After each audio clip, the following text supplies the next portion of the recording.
This is a production of World Video Bible School. To God be the glory.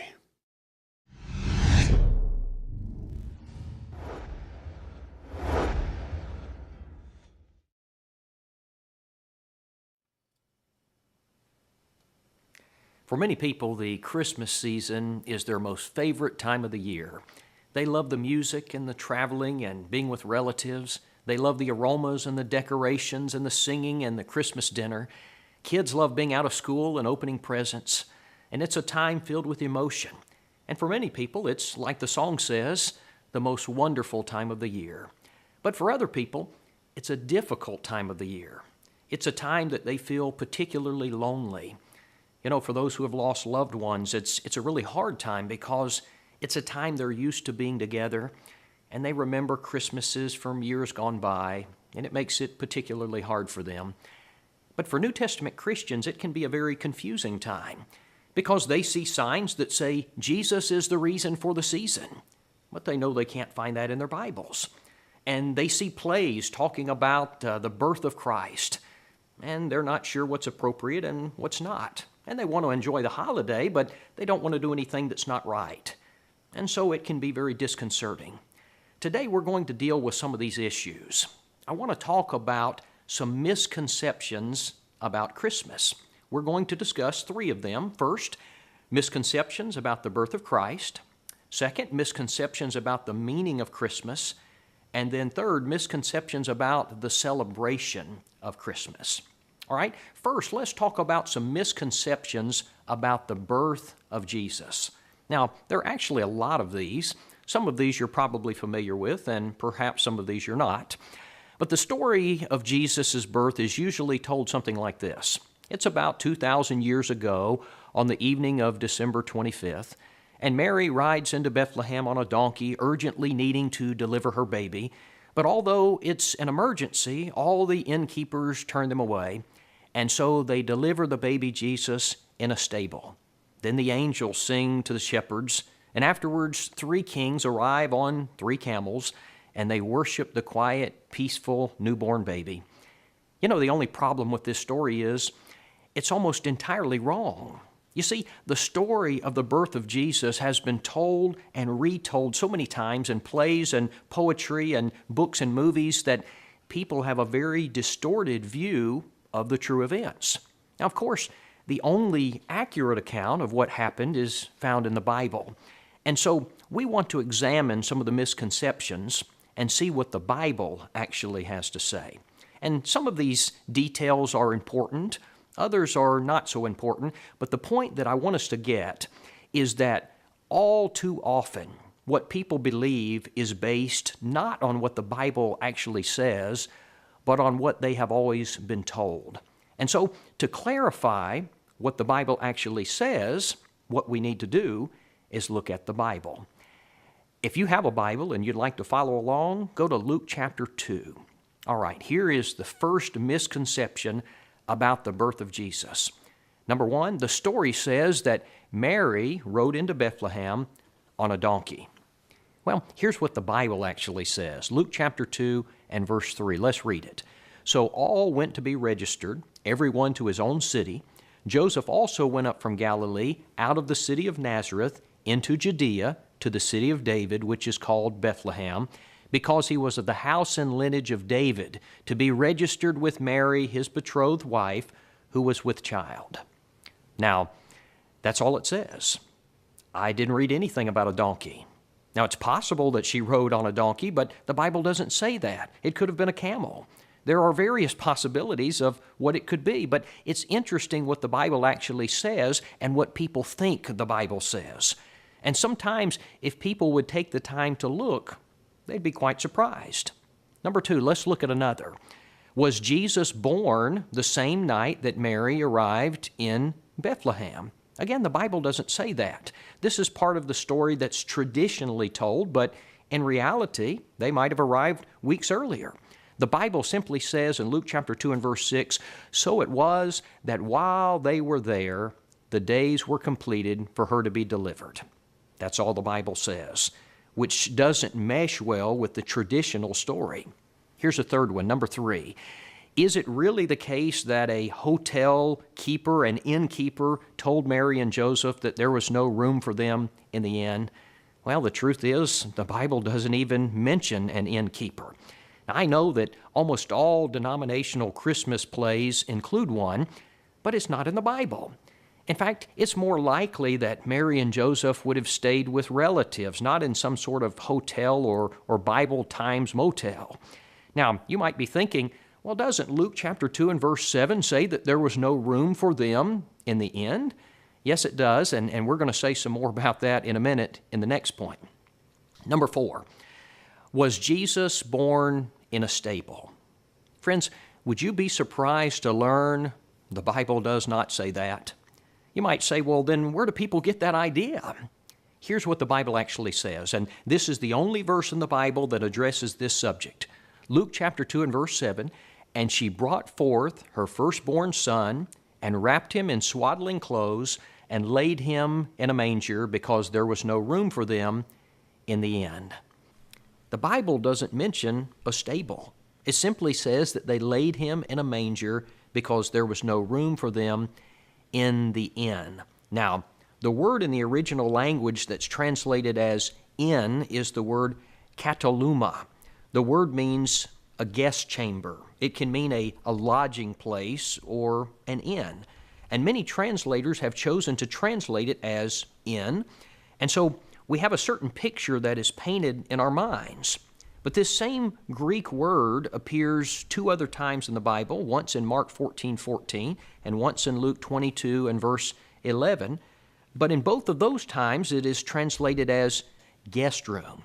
And according to Bible archaeology experts, Jesus was probably born in the house of relatives, but probably somewhere outside of the normal living quarters, outside of the house, in guest chambers.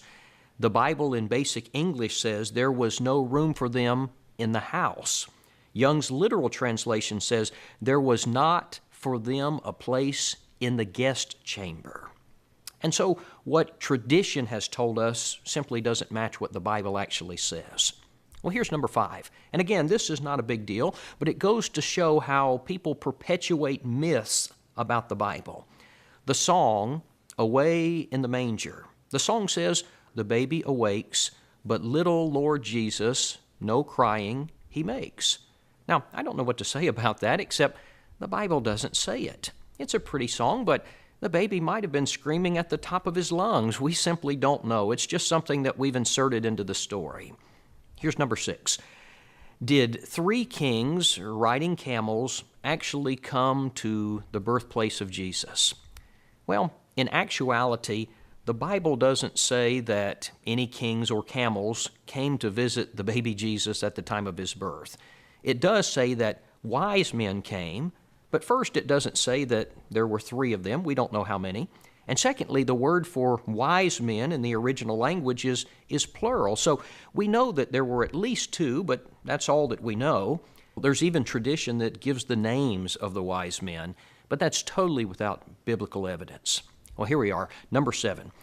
Was Jesus born on December 25th, or was he born in the month of December at all? Although it's not impossible, it's highly unlikely. First, the Bible doesn't tell us when Jesus was born. Luke chapter 2 and verse 11 says, "For unto you is born this day in the city of David a Savior, which is Christ the Lord." But the Bible doesn't give a specific date. In fact, the biblical evidence seems to point to a time other than December or January. The fact that the shepherds were in the field would indicate that it was probably not December. December is cold in Judea. It's rainy. And it would have been unlikely that the shepherds would have been in the fields. Also, Jesus' parents were going to Bethlehem for the Roman census, and this is not the time of the year where they would normally take a census because it was difficult to travel. The winter weather would cause icy roads and difficult conditions, and it wasn't practical, and it would have been self-defeating. So the question is, when was Jesus born? Can we speculate about the time? I think we have a clue in Luke chapter 1. Jesus was 6 months younger than his cousin John the Baptist. And so if we can determine when John was born, then we can get an idea about the birth of Jesus. Luke chapter 1 and verse 5 says, There was in the days of Herod the king of Judea a certain priest named Zacharias of the course of Abiah, and his wife was of the daughters of Aaron, and her name was Elizabeth. Now, make note of that. Zechariah is in the 8th course, the course of Abiah. And so, because of the feast day, he would serve on the 9th week. So, if you start with the first month, the Hebrew month of Nisan, which corresponds to our month of March almost exactly, then he would serve right about May, maybe early May, and he would serve for 1 week. Now, verse 23, and it came to pass, and watch this carefully, that as soon as the days of his ministration were accomplished, he departed to his own house. And after those days, his wife Elizabeth conceived. Now follow this. The course of the priest begins in the month March. The 8th course, which would be the 9th week, puts Zechariah serving in May. As soon as he leaves from his serving, he goes home, and his wife conceives, and she's carrying John the Baptist. Jesus was conceived 6 months later from that, which would put his conception in about November.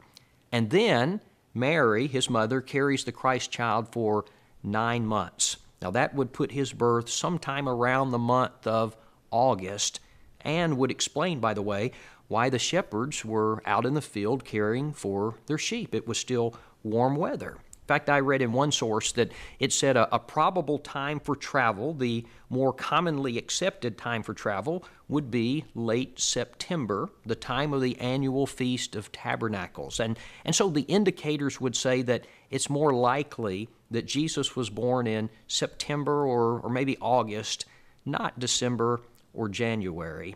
And so there's a lot of misconceptions surrounding the birth of Jesus, and tradition is very different from what the Bible actually says. All right, secondly, I want to discuss some misconceptions about the meaning of Christmas.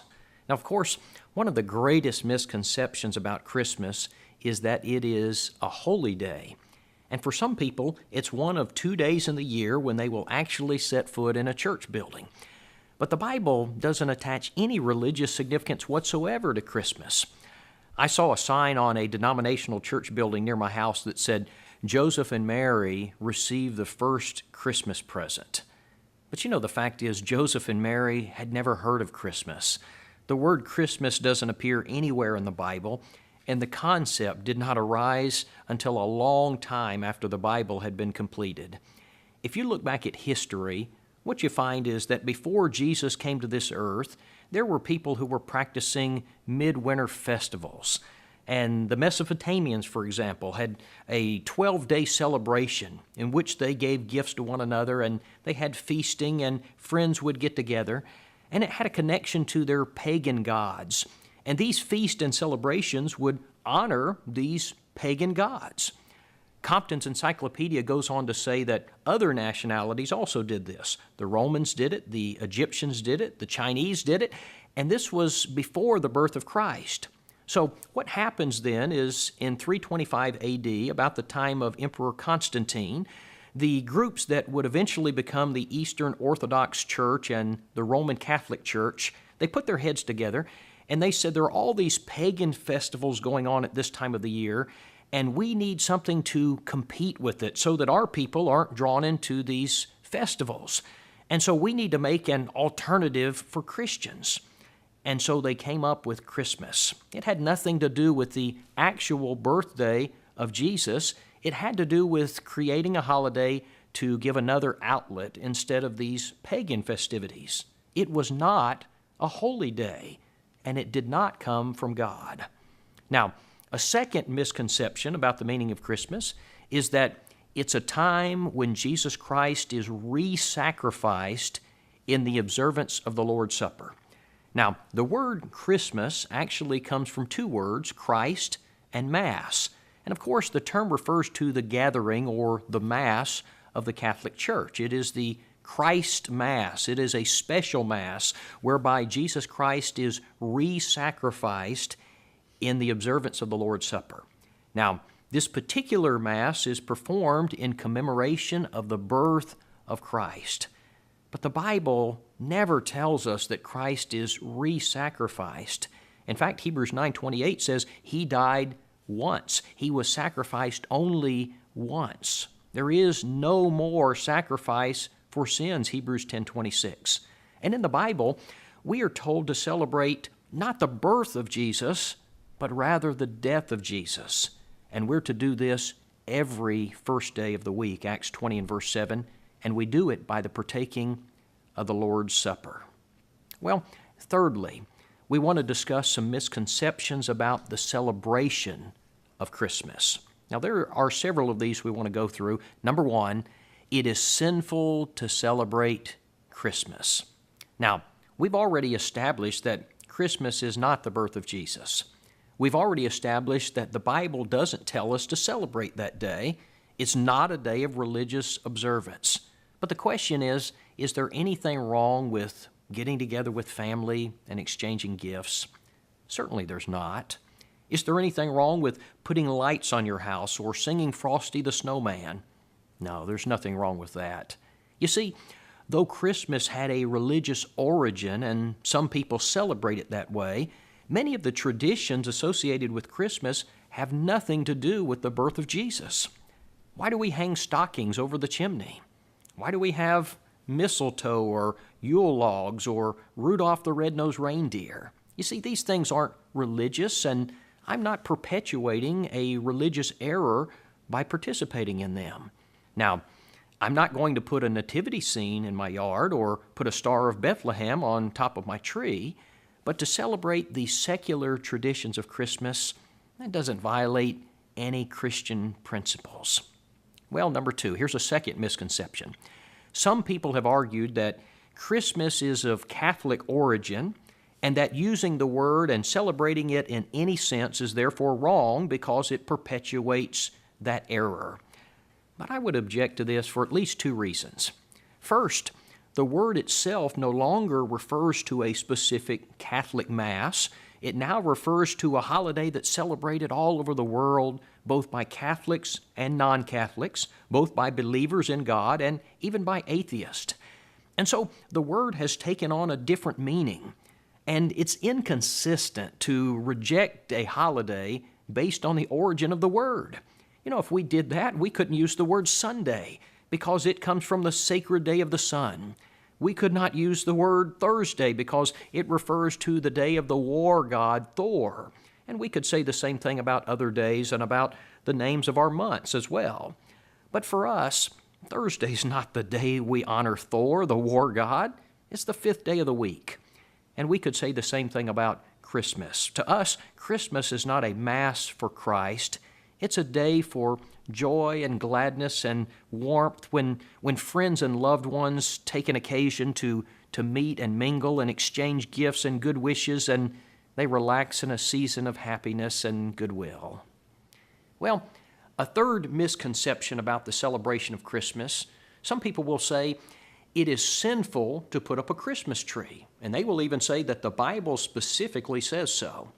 You know, when someone believes that the Bible specifically addresses an issue, I appreciate their conscientiousness in following it because that's what we're all about, is following the Bible. And I especially appreciate a person who will deny himself fun or be the odd man out in order to conform to the Bible. That's the right type of a heart. But you know, the passages that are usually brought up that supposedly condemn the Christmas tree, they're really not referring to a Christmas tree at all. One of those passages is Jeremiah chapter 10, verses 2 through 4. Now let's read the passage and then we'll talk about it. Do not learn the way of the Gentiles. Do not be dismayed at the signs of heaven, for the Gentiles are dismayed at them. For the customs of the peoples are futile. For one cuts a tree from the forest, the work of the hands of the workmen with the axe. They decorate it with silver and gold. They fasten it with nails and hammers so that it will not topple. Now, does that refer to a Christmas tree? And friends, the answer is no, it does not. This chapter is talking about the subject of idolatry. The Jews were living amongst a heathen people, and they were starting to pick up some of their practices. Listen to verses 1 and 2. The Lord tells them, O Israel, learn not the way of the heathen. In other words, don't take to idolatry. He continues, And be not dismayed at the signs of heaven, for the heathen are dismayed at them. You know, this might be talking about astrology or the signs of the zodiac, but more probably it's a reference to eclipses and comets and meteorites and things that the ancient heathen believed to be signs. And he's telling them, don't be caught up in these things. Verse 3, for the customs of the peoples are futile. For one cuts a tree from the forest, the work of the hands of the workmen with the axe, and they decorate it with silver and gold. Friends, this is the way they made idols. It started with a man going into the woods and cutting down a tree, and he would bring it back and he would cut out a section of this tree and he would cover it with silver and he would cover it with gold and he would form an idol. And then he would take nails and he would secure his idol so that it wouldn't fall over, and then he would worship it. And the Lord is showing the absurdity of idol worship. It had absolutely nothing to do with a Christmas tree. Well, number 4, a fourth misconception about the celebration of Christmas, and this one's changing gears just a little bit, but I think it's important that we say it. A fourth misconception that some people have is that they have to spend a huge amount of money at this time of year.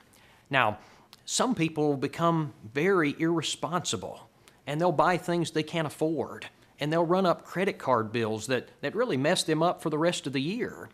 And sometimes people don't give as much to the Lord as they should at this time of the year because they can't afford to after they've bought all of this stuff. And sometimes covetousness can really get the best of us during the Christmas season. But I'm going to tell you something. More is not better, especially when it comes to our kids. It's the simple things and the love that they're really going to remember about the holidays when they grow up. It's the time together. And you know, the more stuff is just liable to make them more covetous. And that's not going to help them at all. You know, a lot of Christians have struggled with this question about Christmas. And so let's just summarize this. It means to us that as a religious holiday set by God, Christmas is no such thing. The Lord has not given us the date of Christ's birth. He has not given us the commandment to celebrate it, nor has He specifically given us any authority to teach it as a Christian holiday. If we look through the eyes of the New Testament, Christmas does not exist. But is it wrong to celebrate it as a non-religious, secular observance without religious overtones? Friends, that's a different matter altogether. Now, I would add this. If you're a person who believes that it's wrong, then you should not offend your conscience, Romans 14, because if you do that, then you would be sinning. Friends, Jesus is the reason for salvation. He's the reason for our hope of heaven. He's the reason that tomorrow is worth living. But He's not the reason for the season. But you know, that doesn't mean that Christians can't enjoy it as a secular holiday and a time of fun and good cheer with their families.